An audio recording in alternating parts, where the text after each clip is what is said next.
Sosok ini baru saja akan berbicara ketika dia tertegun. Dosun bintang 5, benarkah kamu benar-benar berani datang ke kolam petir alam kosong ini dengan sedikit kekuatan ini?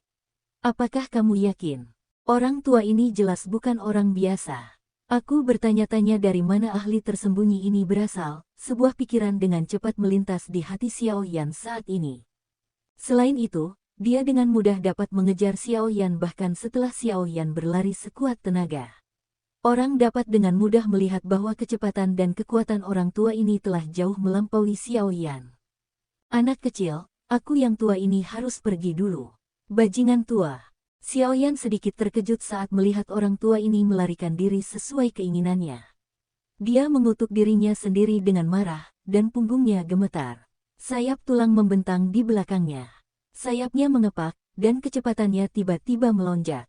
Dalam beberapa kilatan, dia muncul di kejauhan. Setelah itu, dia langsung melarikan diri tanpa menoleh. Setelah mengerahkan kecepatannya hingga batas maksimal selama perjalanan ini, Xiao Yan perlahan-lahan lolos dari petir hitam pekat. Ia meningkatkan kecepatannya dan menyerbu keluar dari kolam petir yang bergemuruh. Xiao Yan terus terengah-engah setelah keluar dari kolam petir. Ketakutan masih terlihat di wajahnya.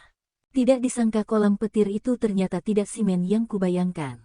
Pasti ada sesuatu yang menakutkan di bagian terdalamnya. Kalau tidak, orang tua itu tidak akan melompat-lompat. Setelah tenang, ekspresi Xiao Yan berangsur-angsur pulih saat dia bergumam pada dirinya sendiri. Benarkah, menurutmu benda-benda itu membuat diriku yang dulu melompat-lompat? Kalau saja aku tidak takut melakukan sesuatu yang dapat menimbulkan kerusuhan di kolam petir ini, diriku yang dulu pasti sudah lama menghancurkan benda-benda itu.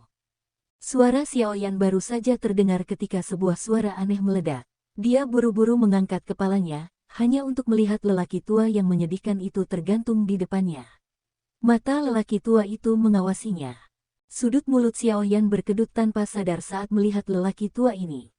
Namun, karena kekuatan pihak lain yang menakutkan, dia mengganti topik pembicaraan dan bertanya, apa saja benda-benda itu. Sekelompok monster petir yang memiliki kecerdasan tertentu, orang tua itu melengkungkan bibirnya dan menjawab. Xiao Yan mengernyitkan alisnya saat mendengar penjelasan ini. Namun, dia tidak merasa terlalu terkejut. Api surgawi akan memperoleh kecerdasannya sendiri jika sudah ada dalam waktu yang lama. Medan tempat ini unik dan petir telah berkumpul di sini selama bertahun-tahun yang tak terhitung jumlahnya. Jadi, tidak aneh jika beberapa makhluk yang tidak biasa lahir. Tatapan mata Xiao Yan menyapu lelaki tua ini, yang tampak menyedihkan. Hatinya memperoleh hasil yang mengejutkan. Tidak disangka bertemu dengan seorang ahli kelas atas di alam kosong ini. Hehe, anak kecil, meskipun tenagamu tidak cukup, kamu cukup cepat. Awalnya, aku berpikir untuk membantumu, tetapi kamu tiba-tiba lolos. Orang tua itu menggosok kedua tangannya dan tersenyum saat berbicara. Saya hanya beruntung. Sudut mulut Xiao Yan terbuka, tetapi dia meneriakkan serangkaian kutukan di dalam hatinya. Anak kecil, makhluk hidup di dalam kolam petir ini sangat aneh. Mereka semua terbentuk dari petir. Jika seseorang dapat menyerapnya, mereka benar-benar makanan yang sangat lezat. Sepertinya kecepatanmu cukup bagus. Mengapa kita berdua tidak bergandengan tangan dan memasuki wilayah yang dalam untuk bersenang-senang? Orang tua itu tertawa. Xiao Yan tertawa datar bersamanya saat mendengar kata-kata ini. Dia buru-buru menggelengkan kepalanya. Benarkah?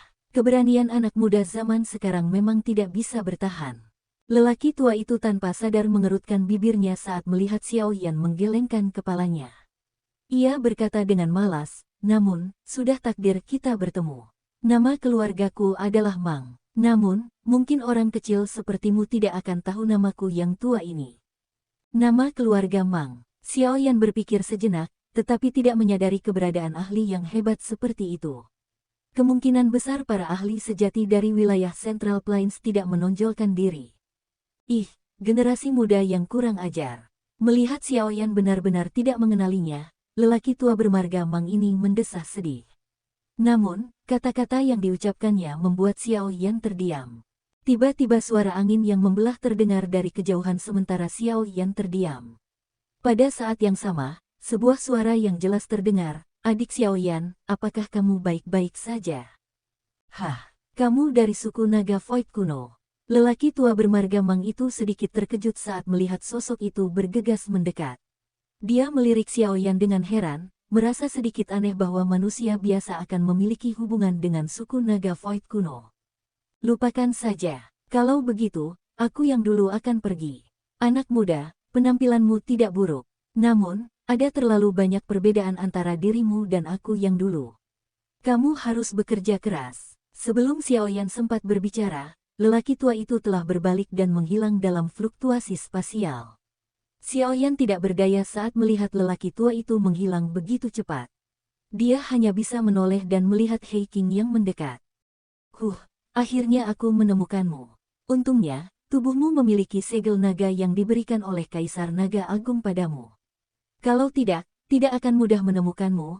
He Qing menghela napas lega dan berbicara ketika dia melihat Xiaoyan aman dan sehat. Aku mengalami kecelakaan kecil di kolam petir. Karena itu, aku keluar sendiri. Xiaoyan tersenyum. Dia tidak menjelaskan apa yang terjadi di kolam petir secara rinci. Latihanku hampir selesai. Kita harus kembali. Baiklah, aku hampir menjadi sangat bosan karena tinggal di tempat ini. He Qing bersukacita setelah mendengar bahwa Xiaoyan telah selesai. Dia buru-buru mengangguk ketika sebuah cahaya membubung dari tubuhnya, dan dia berubah menjadi seekor naga hitam besar dalam sekejap mata. Xiaoyan bergerak cepat ke kepala naga itu. Setelah itu, sebuah raungan naga bergema dan sosok cahaya itu berubah menjadi kilatan, yang melesat pergi. Tak lama setelah Xiaoyan dan He Qing pergi, fluktuasi lain muncul di angkasa. Sosok tua muncul. Itu adalah lelaki tua bermarga Mang yang tadi. Saat ini, dia mengerutkan kening sambil melihat ke arah Xiaoyan pergi. Seolah-olah dia sedang memikirkan sesuatu. Xiaoyan, nama ini sepertinya sedikit familiar. Xiaoyan menemukan bahwa atmosfer Pulau Naga Kuno telah berubah ketika dia kembali. Teman kecil Xiaoyan, kamu akhirnya kembali. Kolam petir alam kosong terlalu berbahaya. Aku takut suatu kecelakaan mungkin terjadi padamu di sana. Tetua Zuli muncul di hadapan Xiaoyan dan He Qing tak lama setelah mereka berdua memasuki Pulau Naga Timur. Ia tersenyum pada Xiaoyan sambil berbicara. Terima kasih atas perhatianmu, Tetua Zuli. Xiaoyan tersenyum. Ia menangkupkan kedua tangannya ke arah Penatua Zuli dan melirik ke belakang punggungnya. Ada dua penatua berjubah putih di sana. Mereka berdua adalah tetua dalam suku naga kuno milikku.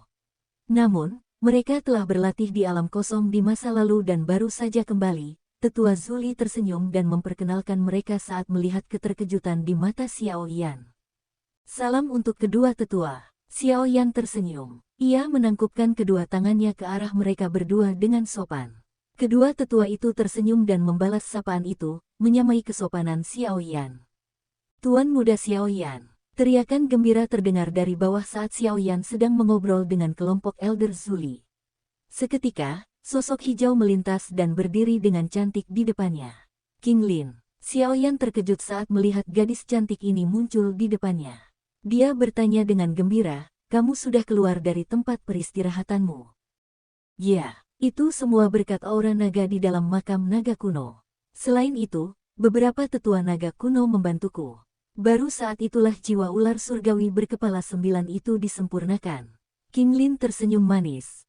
Hehe, ular langit berkepala 9 di dalam tubuh King Lin belum sepenuhnya disempurnakan.